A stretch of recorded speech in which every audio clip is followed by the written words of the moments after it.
Hi everyone, this is Samit from talks on ground. कैसे हैं आप लोग? तो finally after a long long wait, MRFA medium multi role fighter Rafale has been cleared. आज government ने एक और स्टेप लिया जिसमें कि 114 रफाल फाइटर को अग्रीमेंट दे दिया गया है।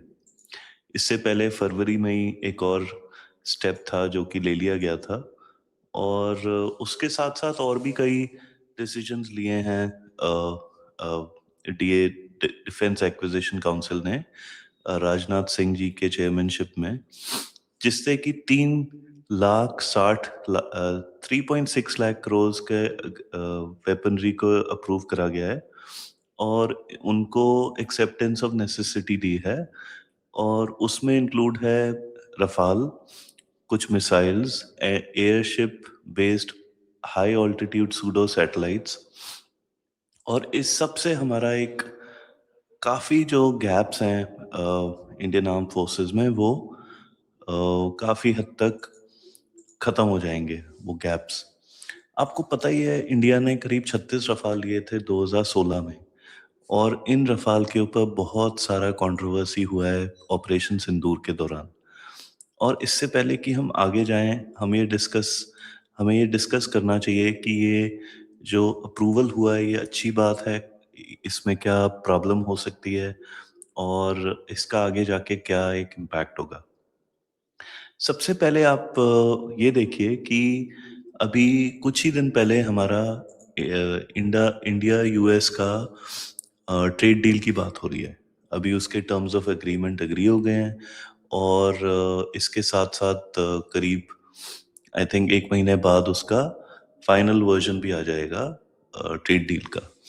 और यूएस बहुत चाहता है कि उनकी वेपनरी खरीदी जाए, उनके एयरक्राफ्ट खरीदे जाएं, और इंडिया अपने तो पहले बनाए ही ना, और खरीदे भी तो अमेरिकन खरीदे। लेकिन ऐसा बिल्कुल नहीं हुआ है। और नॉट ओनली इंडिया अपने बना रहा है, लेकिन वो फ्रांस से इंपोर्ट कर रहा है, अमेरिका से नहीं कर रहा है। इसका एक बहुत ही आप कह सकते हो नेगेटिव इम्पैक्ट होगा वॉशिंगटन में, बिकॉज एक बहुत बड़ी डील है 40 बिलियन डॉलर्स की, और वो चाहते होंगे कि हमें मिल जाए। तो उन्हें सिर्फ ये नुकसान नहीं है कि उन्हें नहीं मिली, उन्हें ये भी गम होगा कि फ्रांस को मिल गई, क्योंकि एक सबमरीन की डील थी ऑस्ट्रेलिया की, जो कि लास्ट मिनट पे अमेरिकन ने स्कटल कर दी थी। और वो ये चाहेंगे, और उन्होंने ये प्रोसेस स्टार्ट कर दिया है कि भाई अगर इंडिया रफाल ही खरीदना चाहता है तो हम क्या करेंगे, हम रफाल कंपनी को खरीद लेंगे। और उनकी एक कंपनी ने उसका एक कंपोनेंट मैन्युफैक्चरर को खरीद लिया है 500 मिलियन डॉलर्स में। तो इस टाइप की कंट्री है अमेरिका, उनका क्या ही करा जा सकता है। तो ये आपके कॉम्प्लिकेशंस हैं। और इसके साथ साथ फैक्ट ये है कि रफाल हमने सिर्फ 36 लिए थे, लेकिन इसका जवाब इस टाइम पे पाकिस्तान और चाइना के पास नहीं है। और ये बहुत ही कंट्रोवर्शियल बात है, बिकॉज आपको बहुत लोग कहेंगे कि भाई चाइना के पास J-20 है, अभी J-35 है, और उनके पास PL-15 है, PL-17 भी है, और उसके बावजूद उन्हें रफाल को हैंडल करने के लिए इतनी प्रॉब्लम क्यों है। वो इसलिए कि रफाल एक 4.5 जनरेशन फाइटर तो है, मतलब वो स्टेल्थ नहीं है, लेकिन उसकी जो इलेक्ट्रॉनिक वॉरफेयर कैपेबिलिटी है, उसकी जो वेपनरी है, स्पेशली मिट्योर मिसाइल या स्कैल्प मिसाइल या हैमर मिसाइल, वो टॉप नॉच है। उसके इंजन्स अच्छे हैं, उसका जो एनवलप है जिसमें वो फ्लाई कर सकता है वो अच्छा है।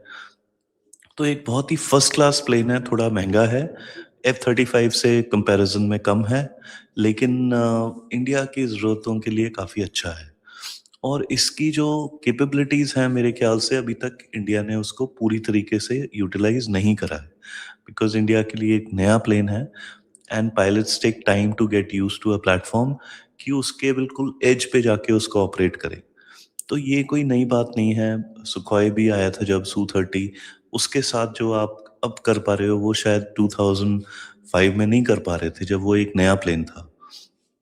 तो एक बहुत ही सिग्निफिकेंट बात है कि इंडिया ने 36 पहले रफ़ाल खरीदे, फिर 26 नेवल वर्ज़न खरीदे और अब हम खरीदने जा रहे हैं 114। तो इन टोटल करीब आपके पास 180 मतलब 10 स्क्वाड्रन्स हो जाएगा रफ़ाल का।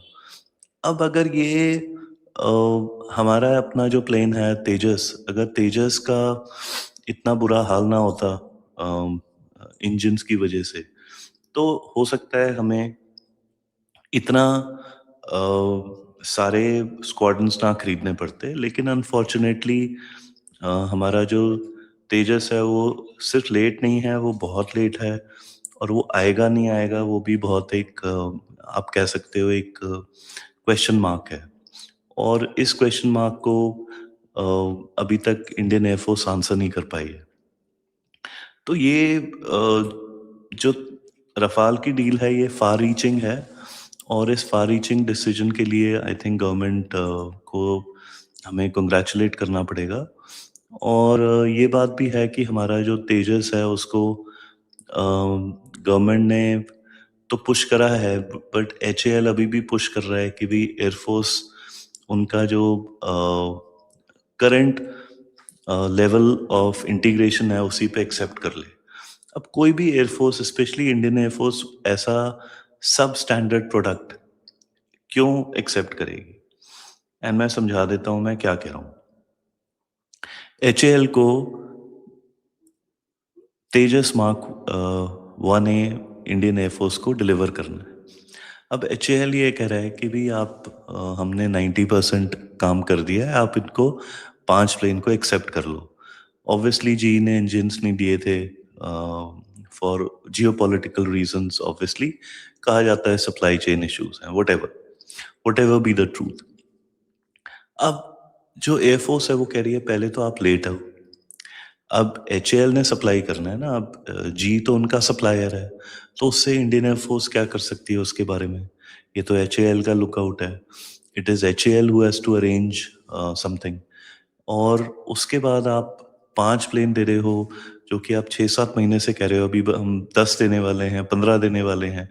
और फाइनली जब आप देने वाले हो, आप कह रहे हो नहीं जी इसमें ना ये चीज़ और ये चीज़ और ये चीज़ हम नहीं अभी कर सकते।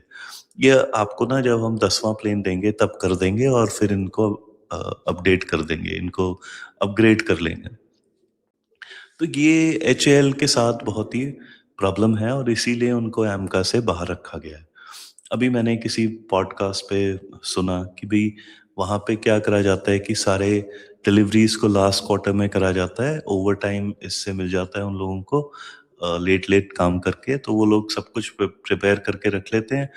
पेपर्स पे ये दिखाते हैं कि भी हमने बहुत काम करा है लास्ट क्वार्टर में और डिलीवरी भी पूरी हो जाती है और सबको पैसा भी मिल जाता है। तो ये तो एचएएल की हालत है। तो ये बहुत ही अनफॉर्चुनेट बात है। अब ऑपरेशन सिंदूर के दौरान पाकिस्तान और चाइना का सिर्फ एक ही ऑब्जेक्टिव था कि किसी तरह रफ़ाल को गिराया जाए। जहाँ तक मेरी इन्फॉर्मेशन है शायद एक प्लेन गिरा और वो भी पक्का नहीं है कि वो पाकिस्तानी फायर की वजह से गिरा या उसमें कोई टेक्निकल डिफ़िकल्टी हुई। और एक प्लेन अगर गिर भी गया जबकि हमने एक सब ऑप्टिमल डिसीजन लिया कि भी हम बिना उनके रडार्स के, बिना उनके एयर डिफेंस वेपनरी को काउंटर करने के बिना हम लोग जाके वहाँ पे बॉम्ब करेंगे पाकिस्तान को। तो ये एक टैक्टिकली बहुत ही हाई रिस्क ऑपरेशन था और उसमें आपको एक नुकसान हो गया। तो ये बिल्कुल हो सकता है और आगे जाके ये जो रफ़ाल है ये हमें काफ़ी फ़ायदा करने वाला है कई चीज़ों में। एक तो आप टाटा कंपनी जो है आपकी, they will be building the fuselage, तो काफ़ी कुछ पार्ट्स ऐसे हैं जो कि रफ़ाल के इंडिया में ही बनेंगे। प्लस साफ़रान जो कंपनी है जिसका इंजन है, वो भी यहाँ पे इंजन का मैन्युफैक्चरिंग स्टार्ट करेगा। तो जब आपके पास बॉडी प्लस उसमें आपका इंजन प्लस सुनने में आया है कि भी they will be allowing you to integrate your own weapons, तो आपको वेपनरी के ऊपर भी एक कंट्रोल मिल जाता है। तो आजकल अगर आप देखो जो सुखोई 30 है MKI, उसका अगर आप कंपैरिज़न करोगे जो रशियन सुखोई 30 है या जो चाइनीज़ है या किसी और के पास है, तो वो प्लेन बिल्कुल अलग है। बस उसका ऊपर से दिखने में उसका जो फ्यूज़ेलाज है और उसका जो एक इंजन है वो ज़रूर ओरिजिनल रशियन है, लेकिन उसके अलावा वो प्लेन बिल्कुल इंडियनाइज़ कर दिया गया है। उसमें फ्रेंच और इज़रायली एवियोनिक्स हैं, उसमें इंडियन वेपनरी है, उसका इंजन का सर्विस इंडिया में होता है, उसका मैन्युफैक्चरिंग उस प्लेन का भारत में ही होता है। तो इसी तरीके से इवन रफ़ाल का 5 से 10 साल बाद आप ये एक इंटीग्रेशन देखोगे और इससे हमारा इकोसिस्टम डेफ़िनेटली एयरक्राफ्ट के मामले में आगे जाएगा। और इस बारी ज़्यादा जाएगा because private sector is also involved. पहले के टाइम में क्या हुआ कि आपने प्राइवेट सेक्टर को अलग रखा, स्पेशली एचएएल को फ़ेवर करने के लिए, उनको एक रिंग फेंस करने के लिए, उनको एक प्रोटेक्शन देने के लिए, उसका आपको बहुत बड़ा नुकसान उठाना पड़ा है कि आपके पास सिर्फ 30 स्क्वाड्रन्स हैं इस टाइम पे। और इसका खमियाजा तो इंडिया उठा रहा है, इंडियन एयरफोर्स उठा रही है और एचएएल को कुछ नहीं हुआ है अभी तक। तो ये जो डील है ये बहुत ही बड़ी डील है। इसके जियोपॉलिटिकल रैमिफिकेशंस हैं। मैक्रो अभी इंडिया आने वाले हैं एआई समिट के लिए, उस टाइम पे इसका एमओयू साइन हो जाएगा, कोई अंडरस्टैंडिंग भी बनेगी। तो इससे हमें फ़ायदा कई फ़ायदे होंगे। एक तो आपने एक डील करी है यूएई के साथ और यूएई को आई थिंक करीब 80 रफ़ाल मिलने वाले हैं, 80। और अगर आपका उनके साथ एक एग्रीमेंट हो जाता है तो उनके रफ़ाल भी हो सकता है आप यूज़ कर पाओ at some point of time. Plus आपके पास may be in 5 years you will have 180। तो ये जो इंटरऑपरेबिलिटी है और एक अलाइनमेंट है और फ्रांस के साथ आपका एक डीलिंग है, तो इससे आपको एक स्ट्रैटेजिक डेप्थ मिल जाती है, not just in terms of manufacturing but also एक सेकंड कैपेबिलिटी हो जाती है, एक प्लान बी रहता है आपके पास कि अगर आपका नुकसान हो गया, कुछ एक्सीडेंट्स हो गए या कुछ लॉसेस हो गए, तो आपके पास एक डेप्थ रहेगी टू रिप्लेस करने के लिए उनको in the event of war. और इस टाइम पे जो जो जियोपॉलिटिक्स चल रही है, कोई बहुत ही हाई रिस्क स्टेटमेंट होगा अगर हम ये कहें कि इस टाइम पे वॉर नहीं हो सकता है। In fact any batting man will say कि भाई अभी वॉर होने के चांसेस 50% से ऊपर ही हैं।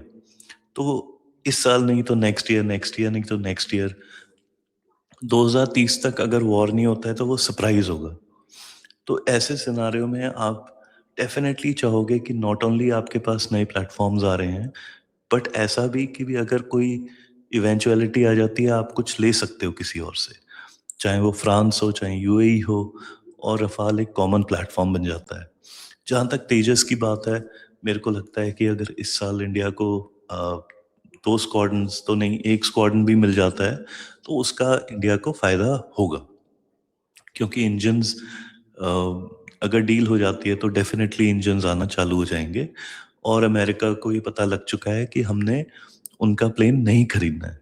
तो they will have no incentive to hold back the engines, क्योंकि उनको तेजस मार्क 2 जिसके लिए F414 का एक इंजन ऑफ़र करने का एक नेगोशिएशन चल रहा है, तो वो भी उनके हाथ से जा सकता है टुवर्ड्स साफ़रान।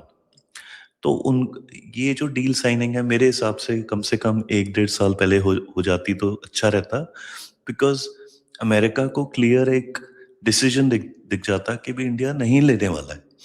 तो आप अगर होल्ड बैक कर भी लो तेजस के इंजन्स, तो it is only going to help France और रफ़ाल और maybe some other company but not America. तो हो सकता है उनकी ये स्ट्रैटेजी रही हो जो भी है, but eventually the fact is कि भी इस टाइम पे रफ़ाल डील साइनिंग एक इंडियन एयरफोर्स के लिए, इंडियन सिक्योरिटी के लिए एक बहुत बड़ा अच्छा स्टेप है। This was Samit from talks on ground. आपको अगर कंटेंट अच्छा लगा तो प्लीज़ लाइक करिए, सब्सक्राइब करिए, शेयर करिए। Good night.